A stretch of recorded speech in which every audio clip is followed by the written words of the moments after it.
cerca de um ano das eleições municipais de 2024, entidades fiscalizadoras podem acompanhar e analisar o código-fonte da urna eletrônica. O Tribunal Superior Eleitoral realizou hoje a solenidade de abertura do código. A iniciativa faz parte do ciclo de transparência das próximas eleições. Eu sou Rafaela Vivas e esse é um dos destaques do dia. Agora vamos aos demais. Presidente do TSE, ministro Alexandre de Moraes, afirma que amanhã o Brasil completa o maior período de estabilidade democrática desde o início da República, em 1889. Amanhã, como todos sabem, completaremos 35 anos da Constituição de 1988, com estabilidade democrática, com eleições periódicas de 2 em 2 anos. O Supremo dá continuidade hoje ao julgamento da ação que pede o reconhecimento de violação em massa de direitos fundamentais no sistema prisional. E ainda, Conselho Nacional de Justiça define novas regras para cadastramento de conta única no sistema de busca de ativos do Poder Judiciário.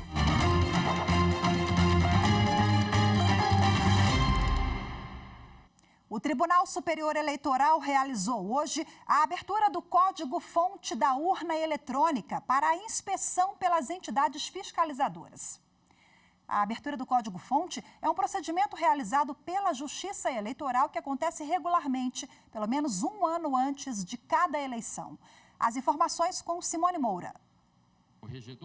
Na abertura do evento, o presidente do Tribunal Superior Eleitoral, ministro Alexandre de Moraes, ressaltou o importante papel das urnas eletrônicas e da abertura do código-fonte para a realização de eleições seguras e transparentes. Nós temos, a partir desse início do ciclo de transparência democrática, a reafirmação de que o Tribunal Superior Eleitoral está sempre aberto a todos aqueles que queiram auxiliar, todos aqueles que queiram fiscalizar, todos aqueles que queiram melhorar a forma como nós exercemos a nossa democracia.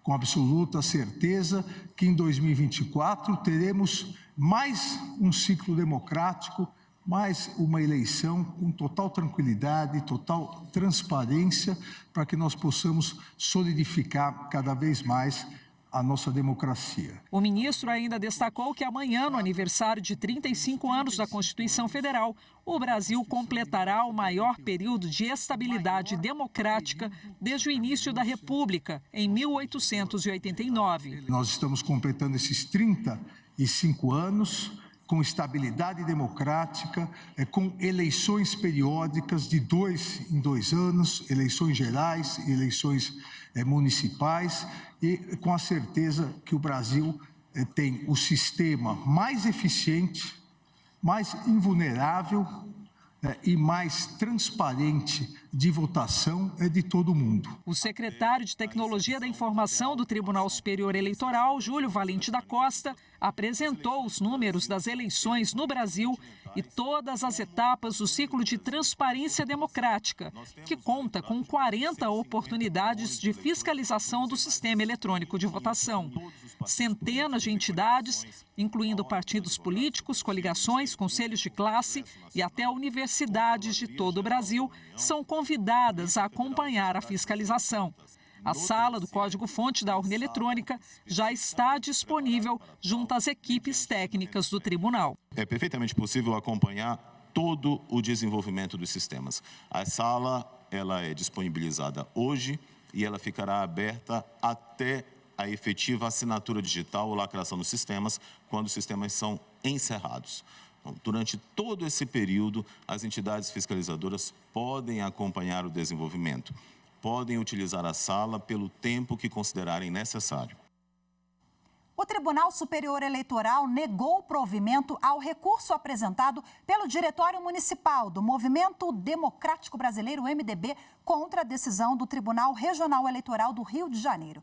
O TRE entendeu que houve fraude à cota de gênero para o cargo de vereador nas eleições de 2020 na cidade de Piraí.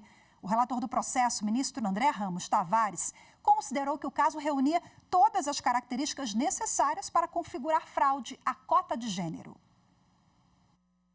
Este Tribunal Superior, no julgamento do agravo regimental em recurso especial eleitoral número 0600-651-94 Bahia, relator designado ministro Vossa Excelência, presidente ministro Alexandre Moraes, fixou a orientação de ser suficiente para a comprovação do propósito de burlar o cumprimento da norma que estabelece a cota de gênero para candidaturas femininas, a conjunção de 3 circunstâncias incontroversas, inclusive já anunciadas hoje aqui nesta Corte: a obtenção de votação zerada ou ínfima, ausência de movimentação financeira relevante ou ajuste contábil padronizado ou mesmo zerado, e inexistência de atos efetivos de campanha ausentes ainda, indicativos de desistência tácita da disputa eleitoral. O ministro do Supremo Tribunal Federal, Nunes Marques, liberou para julgamento pela segunda turma da Corte a decisão que suspendeu a quebra dos sigilos fiscal, bancário, telefônico e telemático do ex-diretor-geral da Polícia Rodoviária Federal, Silvinei Vasquez. O levantamento do sigilo tinha sido autorizado pela Comissão Parlamentar de Inquérito dos Atos Golpistas, mas foi suspenso pelo ministro Nunes Marques. O Supremo Tribunal Federal dá continuidade hoje ao julgamento da ação que pede o reconhecimento de violação em massa de direitos fundamentais no sistema prisional e a tomada de providências por parte do Estado brasileiro. Na sessão desta terça-feira, o plenário formou maioria para determinar a elaboração de um plano nacional. Saiba os detalhes na reportagem de Marta Ferreira. A ação que discute a situação precária dos presídios foi apresentada pelo PSOL. Para o partido, há um quadro de violações graves e sistemáticas da Constituição no sistema penitenciário brasileiro, que precisa ser sanado por ações conjuntas dos 3 poderes. O mérito da ação, ou seja, o conteúdo, começou a ser julgado em 2021, mas a discussão foi suspensa depois de um pedido de vista.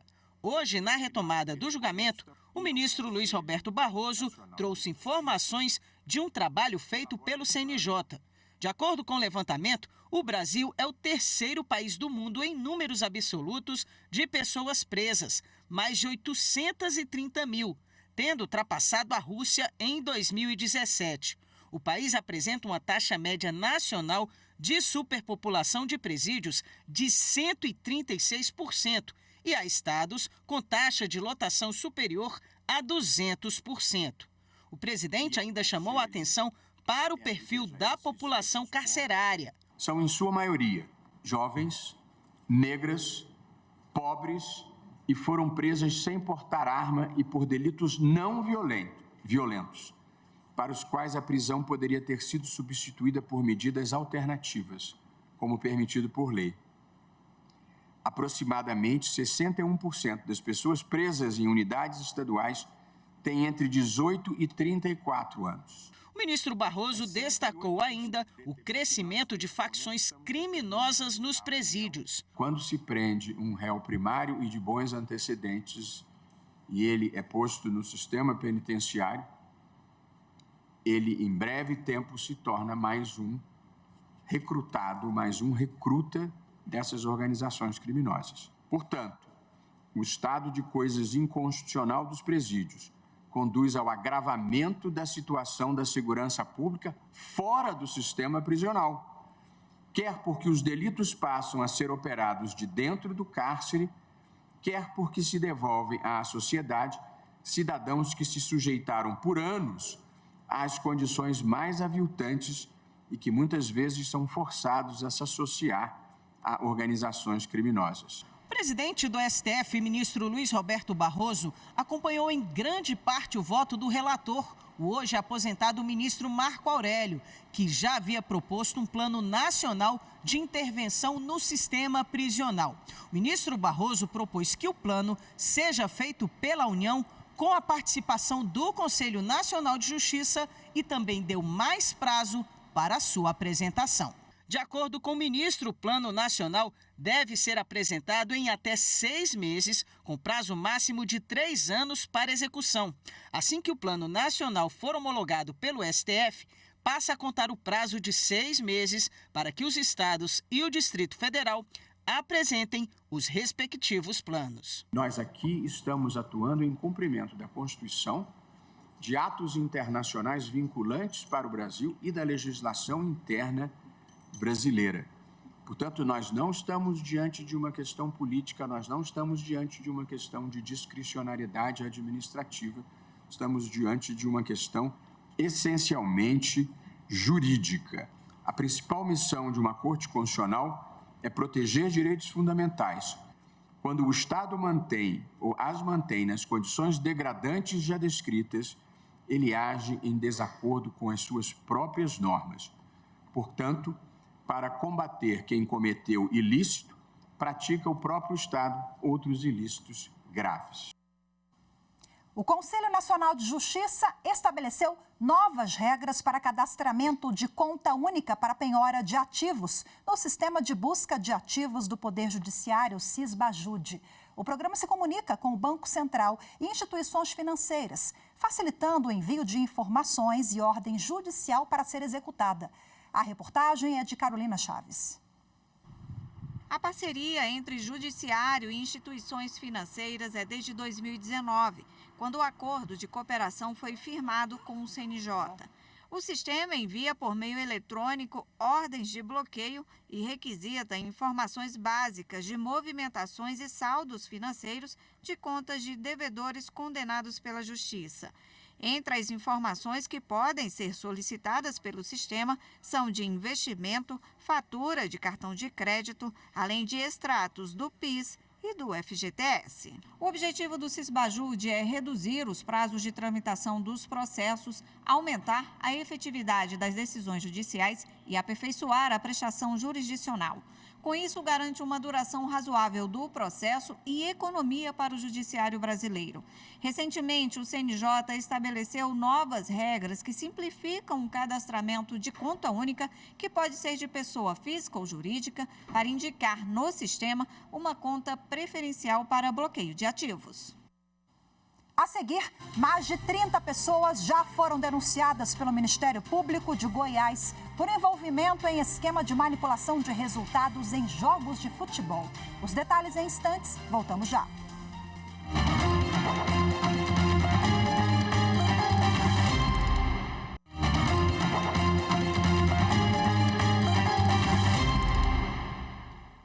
O Ministério Público de Goiás já denunciou 34 pessoas por envolvimento no esquema de manipulação de resultados em jogos de futebol. A repórter Carolina Chaves tem os detalhes do balanço da Operação Penalidade Máxima.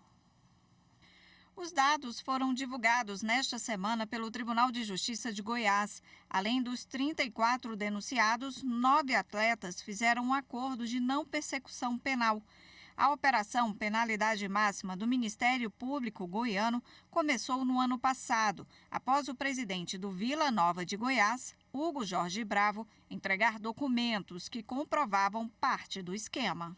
Essa operação, senhores, veio num momento muito importante para o futebol brasileiro. Eu posso dizer aos senhores tranquilamente, se isso não acontecesse nos próximos 3, 4 anos, o futebol brasileiro estaria completamente contaminado. Segundo as investigações, os jogadores eram aliciados por grupos criminosos que faziam propostas de até R$100 mil para realizarem lances específicos, como cometer faltas, levar cartão amarelo ou vermelho. Segundo a denúncia do Ministério Público, a organização era estruturalmente ordenada e caracterizada pela divisão de tarefas destinada à obtenção de vantagem, inclusive pecuniária, mediante a reiterada prática de infrações penais como corrupção ativa em competições esportivas, cujas penas máximas são superiores a 4 anos. O Ministério Público apurou ainda que Bruno Lopes de Moura exercia o comando da organização criminosa. Bruno Lopes foi solto em agosto por determinação da Justiça e responde à acusação em liberdade. As investigações repercutiram em todo o país e no mundo. Aqui em Brasília, o Congresso Nacional instaurou uma CPI para investigar as denúncias. E no mês passado, a FIFA, Federação Internacional de Futebol, baniu 3 jogadores envolvidos no esquema: Igor Catatal, Matheus Gomes e Gabriel Tota. A federação também listou no site da instituição os nomes de 11 atletas que tiveram suspensões determinadas por tribunais esportivos brasileiros. Bom, e agora, para a gente saber mais detalhes sobre as investigações, a repórter Carolina Chaves conversou com o promotor de justiça Fernando Sesconeto. Ele é coordenador da Operação Penalidade Máxima. Vamos acompanhar.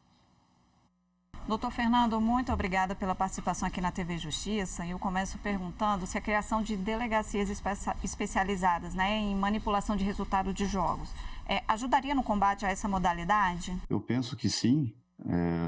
Delegacias especializadas, áreas especializadas no âmbito da segurança pública, voltadas ao combate desta prática, até pelo intercâmbio maior de informações, especialização na matéria, penso que seria útil no combate a essa atividade ilícita. As leis existentes precisam ser alteradas para proibir apostas isoladas em partidas de futebol? No Ministério Público, nós trabalhamos com o panorama legislativo existente. Eu devo dizer que, até o momento, as leis existentes sobre essa prática, da corrupção em âmbito desportivo, têm sido suficientes, anteriormente no Estatuto do Torcedor, atualmente na Lei Geral do Esporte. E sei também, do nosso conhecimento, que existem projetos de leis em trâmite, em debate, sob debate nas casas legislativas, no Congresso Nacional, que é o foro adequado para eventual depuração ou melhoramento legislativo. Mas, até o momento, a legislação existente já prevê a punição para manipulação esportiva, por assim dizer, e nós, o Ministério Público, nos debruçamos para, mais do que a previsão, mas pela correta aplicação da lei existente. Agora, doutor, mas a criação de canais para recebimento de denúncias seria uma solução? Sem dúvida. O que tem ficado claro para nós é que somente a atuação no aspecto repressivo não é suficiente para coibir esse tipo de ilícito. Então, é necessário a atuação também sob o viés preventivo. Isso perpassa, por exemplo, por essa sugestão de uma criação de canal interno de denúncia no âmbito dos próprios clubes, das agremiações esportivas, das federações, das confederações, para que qualquer mal feito seja levado ao conhecimento dos clubes e, a partir daí, para os órgãos públicos que detêm atribuição legal para agir nessa seara. Inclusive, a Operação Penalidade Máxima surgiu a partir de uma denúncia, Uma denúncia isolada. Agora, doutor, as casas de apostas estão envolvidas nesse crime ou elas são vítimas? Elas não estão envolvidas em absoluto, sob a nossa ótica. Os clubes, as casas de apostas e principalmente os torcedores são todos vítimas desse crime. As casas de apostas são vítimas à medida em que determinados indivíduos buscam se aproveitar de um contato com jogadores profissionais e aí assegurar o resultados e de eventos para que eles previamente saibam desse resultado e apostem buscando maximizar seus lucros. Então, as casas de apostas, na nossa apuração aqui, figuram como vítimas à medida em que pessoas estão tentando se aproveitar de algumas brechas e contatos com jogadores para maximizar seus lucros em detrimento, por exemplo, das casas de apostas, mas sem esquecer jamais, em detrimento também da imprevisibilidade e da integridade esportiva. Qual a situação dos jogadores envolvidos? Alguém foi preso? Jogadores profissionais de futebol que estavam atuando em clubes da Série B e da Série A não foram presos. Já vários jogadores foram denunciados, estão respondendo pela prática de corrupção desportiva e 9 jogadores, pelo fato de terem confessado a prática delitiva, foi celebrado com eles o acordo de não persecução penal, estão sujeitos a cumprir algumas obrigações, dentre elas prestação pecuniária, bem como serem ouvidos na condição de informantes ao longo dos processos criminais que tramitam em desfavor da organização criminosa e dos episódios de corrupção em âmbito esportivo. E quanto à situação dos líderes, envolvidos nessas manipulações? Bem, até o momento, 2 pessoas permanecem presas, estão respondendo aos processos de prisão preventiva. Tem também outras pessoas que compõem os núcleos, que integram a organização criminosa, que não estão presos, mas respondem a diversos processos criminais, seja pela integração da organização criminosa, bem como pelos crimes por elas praticados. E quais serão as próximas providências? Bom, no presente momento existem 3 ações penais tramitando, então nós estamos nos acompanhando a instrução, já teve realização de audiência, já há outras audiências marcadas em datas próximas, bem como nós entendemos que não esgotamos o escopo da investigação, persiste a apuração no âmbito do Ministério Público do Estado de Goiás, no GAECO, com relação a outras condutas delitivas da mesma organização criminosa. Ok, doutor Fernando. Mais uma vez, muito obrigada pela participação aqui na TV Justiça. Eu que agradeço o contato e a oportunidade. Bom trabalho a todos.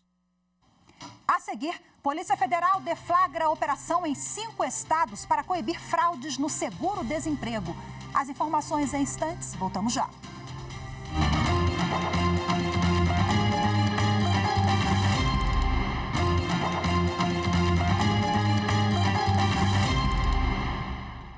O Tribunal de Justiça do Distrito Federal e Territórios condenou em segunda instância os 2 homens acusados de tentar realizar um ataque à bomba no carro-tanque próximo ao aeroporto de Brasília. Anderson Arcoverde tem os detalhes. O Tribunal de Justiça aumentou a pena de Jorge Washington de Oliveira Souza e reduziu a de Alan Diego dos Santos Rodrigues. Os 2 acusados, que já estão presos, devem cumprir as penas em regime inicial fechado. A punição para Jorge Washington de Oliveira subiu de 9 anos e 4 meses de reclusão para 9 anos e 8 meses, mais 55 dias multa. A pena de Alan Diego dos Santos caiu de 5 anos e 4 meses de reclusão para 5 anos e mais 17 dias multa. O tribunal também determinou que as armas de Jorge Washington de Oliveira, que tinha registro de CAC, colecionador, atirador e caçador, sejam entregues à União. A defesa alegou que as armas foram adquiridas com autorização do Estado, mas o tribunal entendeu que isso não afasta o fato de que elas foram usadas como instrumentos para a prática dos crimes. A tentativa de atentado ocorreu na véspera de Natal do ano passado. O plano inicial era colocar a bomba em um poste para prejudicar o fornecimento de energia, mas os criminosos mudaram de ideia e colocaram o explosivo em um caminhão carregado de querosene próximo ao aeroporto. O motorista percebeu o objeto e chamou a polícia militar, que impediu o atentado. Com autorização da Justiça, a Polícia Federal deflagrou nessa manhã uma operação simultânea em 5 estados para coibir fraudes no seguro-desemprego. As informações com Rossini Gomes. Os policiais federais estão cumprindo 21 mandados judiciais, 7 de prisão preventiva, 1 de prisão temporária e 13 de busca e apreensão. A ação da PF ocorre nas cidades de Jataí, em Goiás, Cuiabá e Sinop, em Mato Grosso, Macapá, no Amapá, Parauapebas e Redenção, no Pará, e São Luís, no Maranhão. As investigações começaram em outubro do ano passado, depois que a área de inteligência do Ministério do Trabalho identificou a liberação irregular de inúmeros benefícios do seguro-desemprego, e isso contou com a participação de servidores públicos. De acordo com a polícia, o grupo criminoso recrutava os servidores vinculados ao Sistema Nacional de Emprego, com a promessa de pagamento de propinas. O objetivo é que eles inserissem informações falsas no sistema do Ministério do Trabalho e emprestassem as senhas para outras pessoas. Até o momento, foram confirmados 12 mil requerimentos de seguro-desemprego fraudados, um prejuízo de quase 12 milhões de reais aos cofres públicos. Os investigados podem responder por estelionato, corrupção ativa, inserção de dados falsos em sistemas de informações e associação criminosa.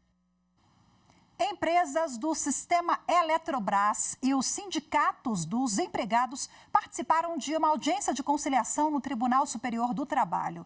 O relator do dissídio coletivo, ajuizado pelos sindicatos, ministro Agra Belmonte, apresentou uma proposta para o plano de demissão voluntária da empresa. A reportagem é de Anderson Conrado. As entidades sindicais alegam discrepância entre as condições previstas para empregados e integrantes da diretoria. Em 1º de setembro, o ministro concedeu liminar para suspender os desligamentos dos empregados que tivessem aderido ao plano, mas cujas homologações ainda não tivessem sido feitas. Na audiência de conciliação, a Eletrobras renovou o pedido de revogação da liminar de suspensão de desligamentos. Foram suspensas as datas limite de adesão e a tramitação do processo e de outras ações coletivas em andamento nos tribunais regionais que se refiram ao PDV 2023. O ministro Agra Belmonte propôs, entre outros pontos, excluir o PDV de 2022, cabendo à empresa apresentar uma redação que permita conciliar a extinção das ações baseadas no plano do ano passado, com as baseadas no PDV deste ano. As partes têm até sexta-feira, 6 de outubro, para se manifestarem sobre a proposta. O Jornal da Justiça, primeira edição de hoje, fica por aqui. Muito obrigada pela sua companhia, uma ótima tarde e até amanhã. Tchau, tchau.